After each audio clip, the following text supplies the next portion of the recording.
ang pagkakaisa ng Saudi Arabia at Israel. Hindi ito tsismis, hindi rin ito haka-haka, kundi isang katotohanan na imposibleng paniwalaan. Sa buwang ito at sa taon din na ito, mismong ang Crown Prince ng Saudi Arabia na si Muhammad bin Salman nais nitong i-recognize ang State of Israel. Yan ang ating pag-uusapan sa videong ito. Pero bago ang lahat ay huwag kalimutang mag-follow o mag-subscribe. At dahil nandito ka na rin lang naman, wala naman sigurong kawalan kung samahan mo na ng matamis mong like ang videong ito at i-click ang notification bell. Napakalaki kasing tulong yan para sa aming mga content creators.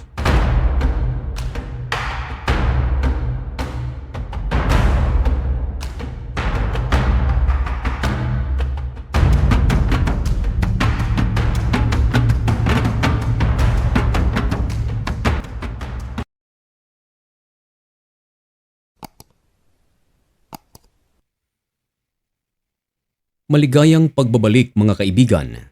Kumusta kayong lahat? Ngayon ay May 27, 2026 at nagbabaga at napakabagong balita ang ating ihahatid sa inyo.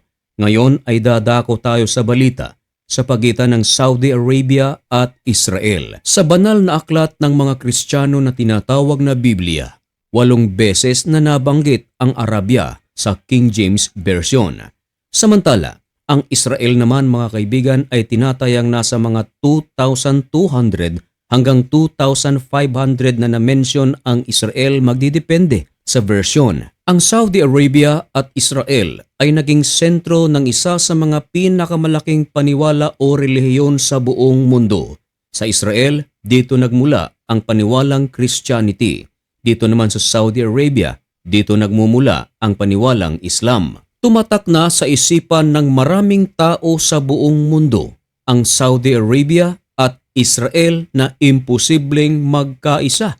Ito ay dahil sa paniwala at kultura.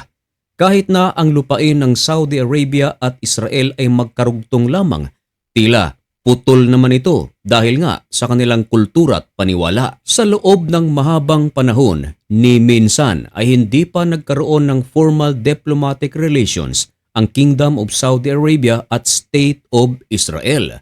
At katunayan, taong 1947, isa ang Saudi Arabia sa bumoto sa United Nations Partition Plan for Palestine na hindi nire-recognize ang State of Israel. Hanggang sa taong 2024, ganun pa rin ang panindigan ng Saudi Arabia.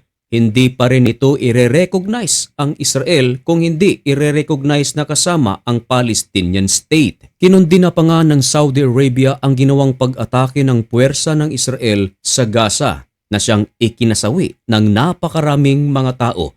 Ang pag-ataking ito ay paghiganti naman ng Israel sa militanting grupo na nasa Gaza na tinatawag na Hamas dahil mahigit 1,000 mga Hudyo ang nasawi dahil sa pag-atake ng Hamas noong October 7, 2023. Ibig sabihin, 1 taon ang nakalipas, hindi pa rin nire-recognize ng Saudi Arabia ang Israel. Pero mga kaibigan, sa taong ito at sa buwan ding ito, mismong ang Crown Prince ng Saudi Arabia na si MBS or Muhammad bin Salman, tahasang sinabi nito na gusto na nitong i-recognize ang Israel. Teka, imposible yata ito dahil unang pagkakataon ito at baka naman walang katotohanan ang balitang iyan, lalong-lalo na't ang nagbalita ay The Jerusalem Post. Para bang self-serving? Pero bakit hindi tayo kumuha ng site na walang pinapanigan? Hindi ito panig sa Amerika, hindi ito panig sa Israel, of course sa panig mismo ng Saudi Arabia. Ito mga kaibigan, ang House of Saud. Ayon dito, MBS told a Trump ally he would recognize Israel today. Napakaliwanag mga kaibigan na mismong si MBS na ang nagsabi nito. Marami ang mga naniniwala na sa gerang nangyari sa pagitan ng Amerika, Iran, Israel at ng Iran ay naging blessing ito sa Israel. Sa halip mga kaibigan na mas lumayo pa ang puso ng mga Muslim sa Israel ay mas lumapit pa ito. Isang halimbawa mga kaibigan ay ang United Arab Emirates. Isa ang bansang ito sa mga tinarget ng Iran during the War of America, Israel at Iran. Isa sa mga mas pinakamaraming lugar na inatake ng Iran. At alam nyo ba mga kaibigan, nagpadala ng Iron Dome Air Defense System ang Israel sa UAE at ito ay ipinwesto sa kanilang mga disyerto. Handang sumalag sa lahat ng mga missiles, drones at rockets na nagmumula sa Iran. Nagsalita pa nga ang pamunuan ng United Arab Emirates at nagpasalamat sa Israel at sinabi pa na sa panahong ito malalaman nila kung sino talaga ang kanilang kaibigan. Tinutukoy nila ang Israel. Dagdag pa mga kaibigan ng presidente ng UAE, "We will never forget this." Kaya itinuturing na blessing in disguise para sa UAE at Israel ang nakaraang giyera sa pagitan ng Israel, Iran at United States of America. At ganun din ang nangyayari. Marahil ito ay isang napakalaking factor kung bakit lumambot ang Saudi Arabia at nais na nitong i-recognize ang Israel. At lingid sa kaalaman ng karamihan, marami palang mga ginagawang pag-uusap na patago lamang ang Saudi Arabia at Israel. Marahil ang namamayagpag dito ay pride. Ayaw nilang sabihan sila ng mga tao na, lumambot na ang Israel, lumambot na ang Saudi Arabia. Ayon sa Britannica, taong 2010 pa, meron ng closed door na pag-uusap ang mga officials ng Saudi Arabia at Israel at pinag-uusapan nila mga kaibigan ang common matters gaya mga kaibigan ng arm deal, maging ng kanilang ekonomiya, tourism at marami pang iba. Isa pa sa mga factors mga kaibigan, dito sa Middle East, kung ating pagmamasdan ng mabuti, ang Israel ay napakaraming kumakalaban dito.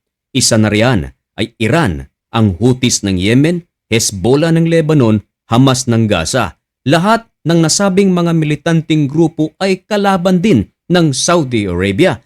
Para bang lumalabas mga kaibigan ko, ang kalaban ng kalaban ko.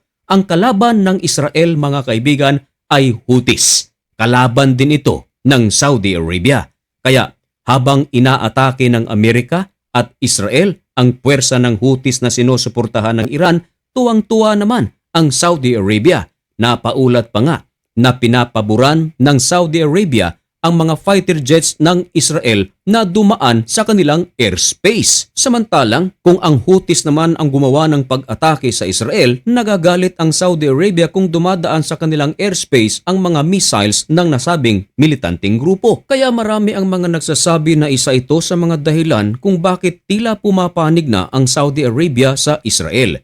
Isa pang bagay, ang Iran at ang Saudi Arabia, alam naman natin at alam ng buong mundo na rival sila sa kanilang ekonomiya.